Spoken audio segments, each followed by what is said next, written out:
J'ai reçu ces jours-ci quelques conservateurs de musées français et étrangers. Beaucoup m'ont dit que certaines salles de l'exposition pourraient figurer dans les plus grands musées du monde.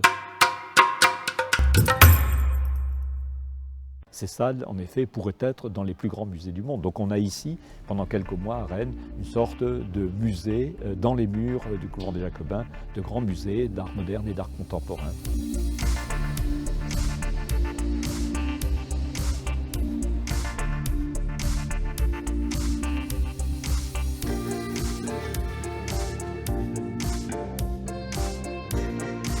C'est à la fois une fenêtre ouverte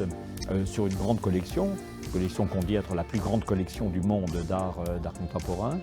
C'est une invitation à réfléchir à un grand thème de l'histoire de l'art, celui de la place des couleurs dans la création artistique, et à une réflexion plus spécifique sur le rôle que dans cet usage des couleurs peuvent jouer le noir et le blanc.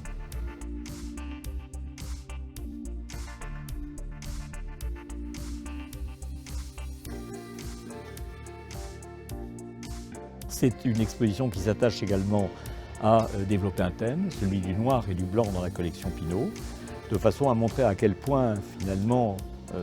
l'intensité, l'abondance, la densité des œuvres noires et blancs dans cette collection est significative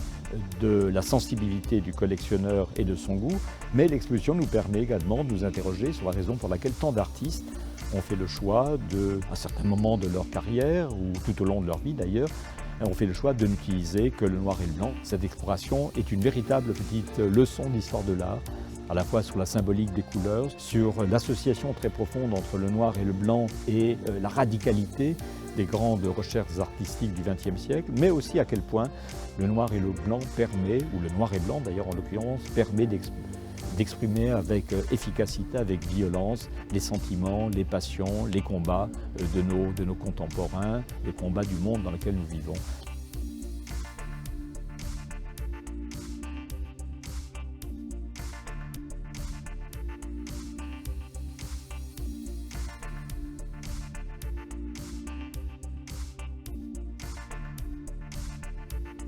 On peut espérer que malgré ces conditions, malgré ces contraintes sanitaires, le public pourra venir ici de façon extrêmement enthousiaste tout d'abord et de façon extrêmement nombreuse.